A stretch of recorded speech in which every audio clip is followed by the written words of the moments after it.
완도와 더불어 함께하는 완도 주사랑교회. 오늘 우리에게 주신 하나님의 말씀은 요한계시록 21장 9절에서 21절까지 말씀입니다. 요한계시록 21장 9절에서 21절까지 우리 하나님 말씀 한 절씩 교독해서 읽겠습니다. 일곱 대접을 가지고 마지막 일곱 재앙을 담은 일곱 천사 중 하나가 나와서 내게 말하여 이르되 이리 오라. 내가 신부 곧 어린 양의 아내를 네게 보이리라 하고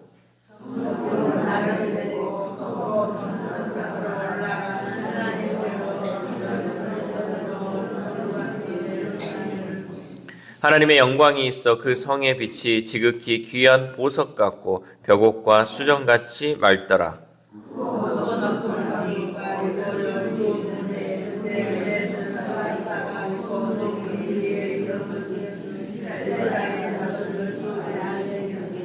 동쪽의 세 문, 북쪽의 세 문, 남쪽의 세 문, 서쪽의 세 문이니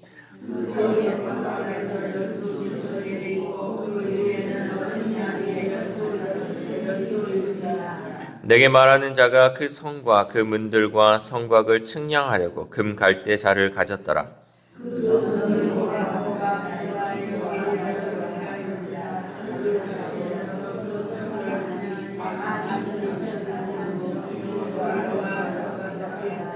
그 성곽을 측량함에 144규빗이니 사람의 측량 곧 천사의 측량이라.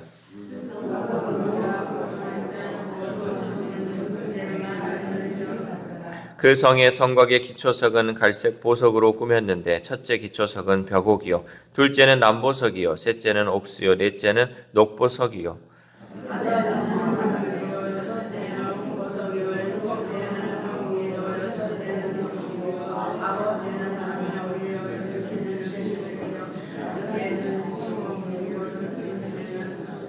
같이 읽겠습니다. 그 12문은 12진주니 각 문마다 한 개의 진주로 되어 있고 성의 길은 맑은 유리 같은 정금이더라. 아멘. 할렐루야. 오늘도 하나님 주시는 말씀을 통하여 오늘 하루 하나님의 은혜로 살아가는 귀한 하루 되시기를 소망합니다. 우리가 흔히 천국을 황금길이 깔려 있고 다이아몬드로 지어진 집이 즐비한 곳으로 생각을 하고 있어요. 그러나 천국은 이 땅에서 우리가 욕망하는 것, 또 우리가 가지고 싶은 것들의 총체가 아니에요. 그러니까 이 땅에 우리가 누리고 싶어 하는 것들이 천국에 다 있을 거야 라는 것이 아니라는 거죠.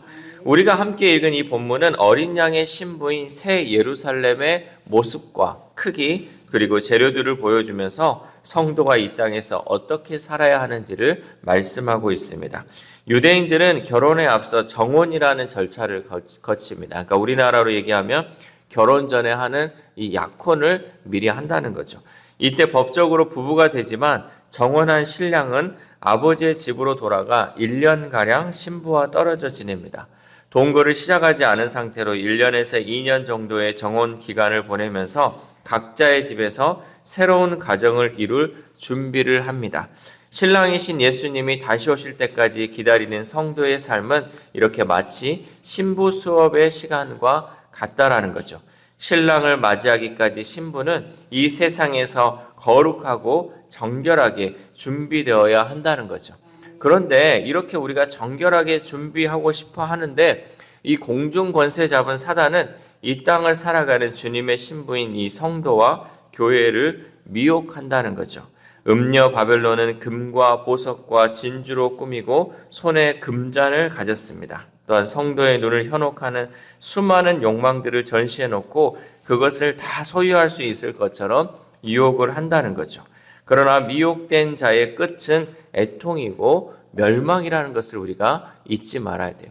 그러니까 여러분 우리가 이 세상을 살면서 눈에 보이는 화려한 것들 또 금 또 보석과 진주 이 모든 것들을 보면서 이런 것을 넘어가게끔 이것에 빠지게끔 계속해서 사단은 우리를 넘어뜨리려 하고 유혹한다는 거죠. 그런데 그것에 빠지는 순간 또 그것으로 인하여 취하는 순간 그 끝은 애통하는 것과 멸망밖에 없다는 거. 여러분 이것을 우리가 알아야 돼요. 끝이 무엇인지를 알고 가는 사람이 지혜로운 자, 현명한 자라는 거죠.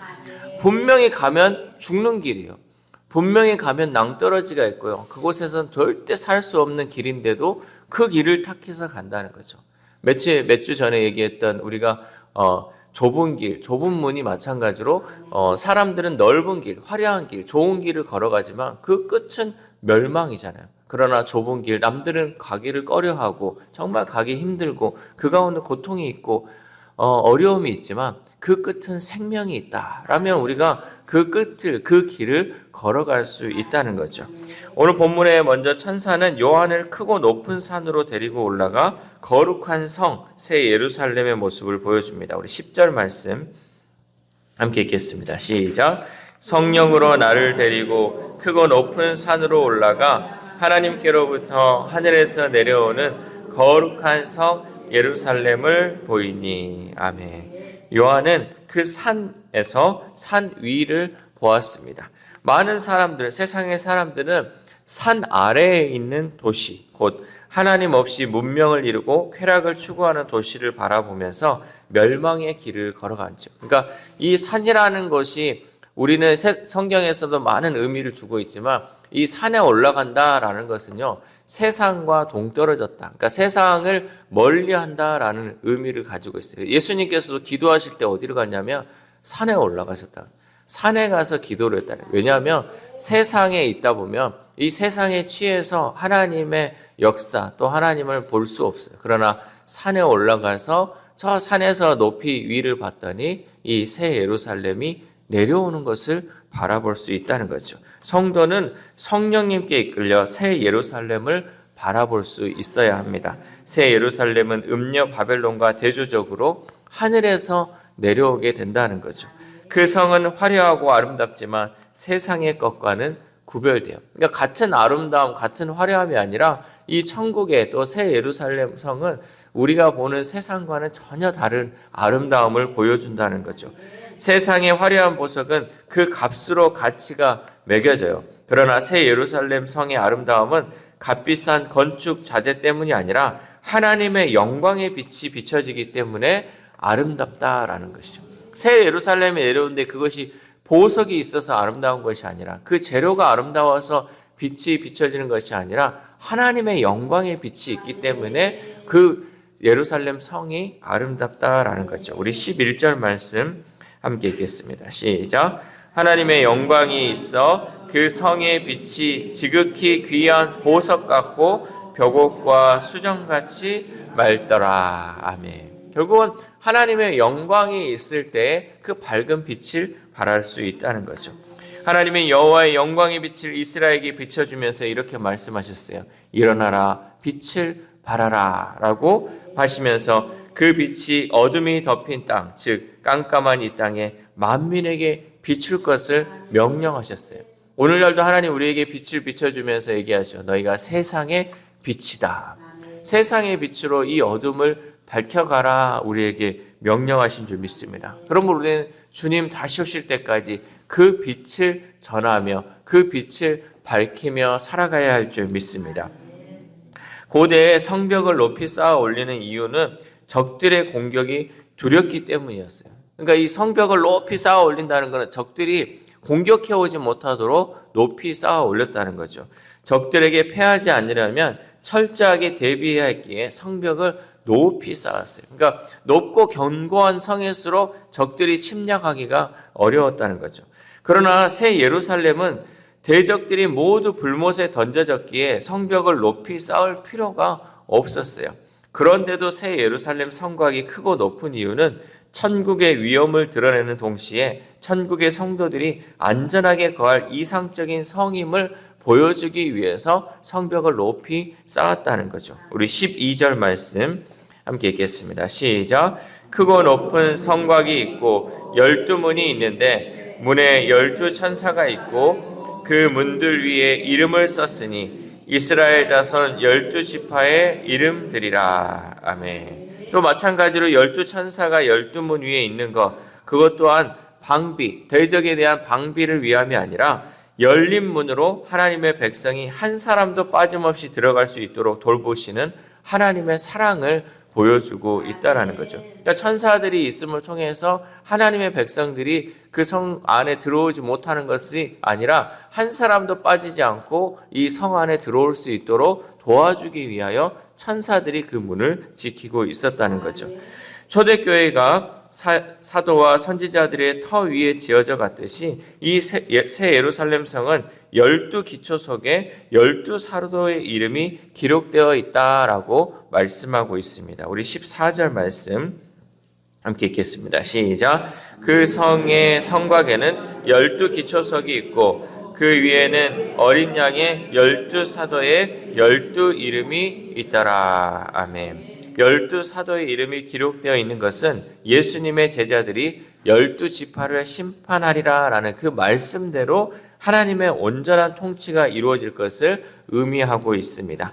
또한 신약과 구약의 구속받은 모든 성도가 하나님의 유기적 공동체로서 모여 주님의 다스림을 받으며 살게 될 것이라는 그 의미가 이 가운데 있다는 거죠. 그러니까 12사도가 그 모든 것을 다스린다라는 것은 예수님의 그 말씀, 또 우리 모든 공동체가 하나님의 그 완전한 통치 안에 살아갈 것이라는 것을 의미하고 있다는 거죠. 이 요한계시록에 쓰여진 이 모든 표현들은 상징적인 것, 또 의미들이 있기 때문에 우리가 거기에 있는 것을 그냥 눈에 보이는 대로 해석하려고 하고 눈에 보이는 대로 의미를 가지려고 하는 것이 아니라 그 안에 담겨진 것, 또 예수님이 이 땅에 계시면서 약속했던 그 말씀들이 이루어지는 것들이 어떤 식으로 이루어지는지를 우리가 바라볼 수 있어야 한다는 거죠.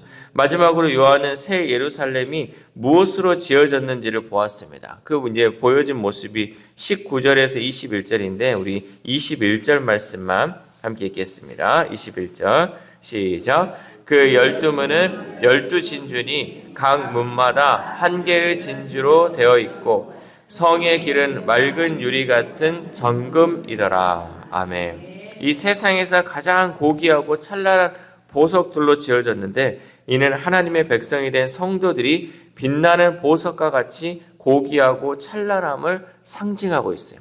좀 전에 얘기했듯이 이 보석들이 그 보이는 그 보석의 그 의미를 둔 것이 아니라 우리 성도 한 사람 한 사람이 그 보석처럼 귀한 존재라는 것을 의미하고 있다라는 거죠. 그런데 영화롭고 존귀한 성도의 삶이 새 예루살렘에만 국한되어 있다고 생각해서는 안 돼요. 이게 무슨 말이냐면 우리가 새 예루살렘성, 우리가 천국에 갔을 때만 그 존귀함이 드러나는 것이 아니라 우리가 이 땅 가운데 살면서도 하나님의 백성으로 그 존귀함을 잃어버리면 안 된다는 거죠. 우리가 착각하지 말아야 할 것 중에 하나가 나는 죽어서 천국 가려고 신앙생활 하는 게 아니에요. 나는 이 땅에서도 천국의 삶을 누리고 저 천국에서도 죽어서 가는 저 천국에서도 천국의 삶을 누려야 돼요. 여러분 같은 천국의 삶을 누릴 수 있는 조건이 있는데 왜 이 땅에서는 지옥과 같은 삶을 경험하고 저 천국에서 천국의 삶을 누리려고 합니까? 이 땅에서도 우리는 천국의 삶을 누릴 수 있어야 돼요. 그 천국의 삶을 누리기 위해서는 무엇이에요? 천국에 누가 있어요? 하나님이 계시고 예수님이 계시잖아요. 그럼 우리가 이 땅에서 하나님과 예수님과 동행하면 이 땅 가운데 우리가 천국을 누릴 수 있어요. 비록 육체적인 고통이 좀 있을 수 있고요. 육체적인 힘듦이 있을 수 있고요. 또 스트레스가 있을 수 있고 또 여러 가지 힘든 게 있을 수 있어요. 그러나 그 모든 것을 이겨내며 천국과 같은 삶을 살 수 있다는 것은 하나님이 나와 함께 하시니까 하나님이 나를 붙들어 주시고 나를 지켜주시기 때문에 우리는 천국의 삶을 누리며 살아갈 수 있다는 거죠. 비록 지금 처하는 환경과 상황이 우리를 힘들고 괴롭게 한다 할지라도 우리의 영은 항상 기쁨과 감사가 넘치는 삶을 살아야 할 줄 믿습니다. 여러분 감사는요 또 다른 감사를 만들어내요. 우리가 기쁠 때도 감사하고요 슬플 때도 감사할 수 있는 거예요.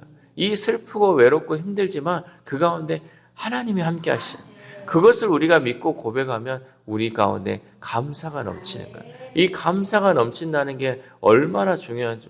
나는 감사할 게 없어 라는 사람과 나는 모든 게 감사해 하는 사람과의 삶은 천국과 지옥의 삶이라는 거죠. 그러면 여러분 우리는 늘 감사를 통하여서 이 천국의 삶을 살았으면 좋겠습니다. 그러면 우리는 내 자신에 대한 이 긍지를 가져야 돼요. 비록 세상에서는 비천하고 세상에서는 나를 알아주지 않는다 할지라도 내가 얼마나 귀한 존재임을 잊지 말고 그 은혜로 살아가야 할 줄 믿습니다. 이 새벽 우리가 기도할 때 하나님 세상에서 내세울 것 하나도 없는 우리지만 하나님께서 우리를 자녀 삼아 주시고 귀한 은혜 부어 주셨음을 잊지 말고 지금의 삶이 힘들지라도 참고 인내함을 통하여서 새 예루살렘을 향한 그 믿음을 잃어버리지 않게 해달라고 기도했으면 좋겠습니다. 또한 오늘 하루를 살아감에 있어서 항상 하나님의 말씀에 순종하면서 감사하면서 하나님과 동행하는 저 여러분 되시기를 주님의 이름으로 소망합니다. 기도하겠습니다.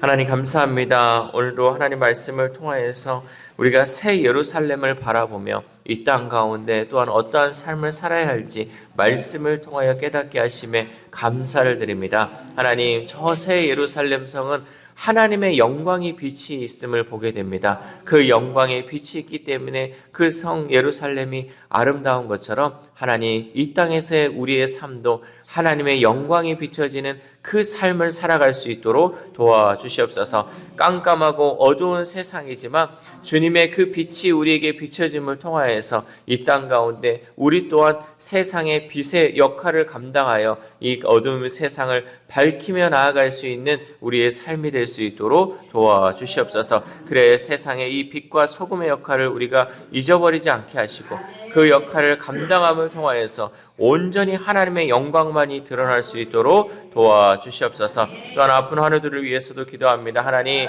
이 시간도 하나님 치료의 광선을 발하여 주심을 통하여서 우리 성도들의 삶이 어둠에서 빛으로 변화되게 하시고 그 빛이 이 땅 가운데 비춰진 것처럼 나의 삶 가운데도 비춰지게 하시고 특별히 아픈 환우들의 삶 가운데 함께하여 주심을 통하여서 이제는 아버지 감사의 삶이 되게 하시고 이제는 영광의 삶이 될 수 있도록 도와주시옵소서. 하나님, 어둠은 몰아낸다 하여 없어지는 것이 아니라 이 어둠 가운데 빛이 비춰지면 그 모든 어둠은 사라지는 줄 믿습니다. 날마다 하나님 말씀을 통하여 이 세상에 빛으로 오신 그 주님을 내 마음 가운데 모시게 하시고 그 빛이 비춰짐을 통하여 이 마음에 있는 질병들, 이 몸에 있는 질병들이 모두 사라짐을 통하여서 온전히 하나님께 영광 올려드리는 우리 모두의 삶이 될 수 있도록 도와주시옵소서. 특별히 우리의 자녀들, 우리의 다음 세대들 삶 가운데도 하나님 빛으로 오신 그 주님을 맞이함을 통하여서 주님이 주시는 그 영광 가운데 함께함을 통하여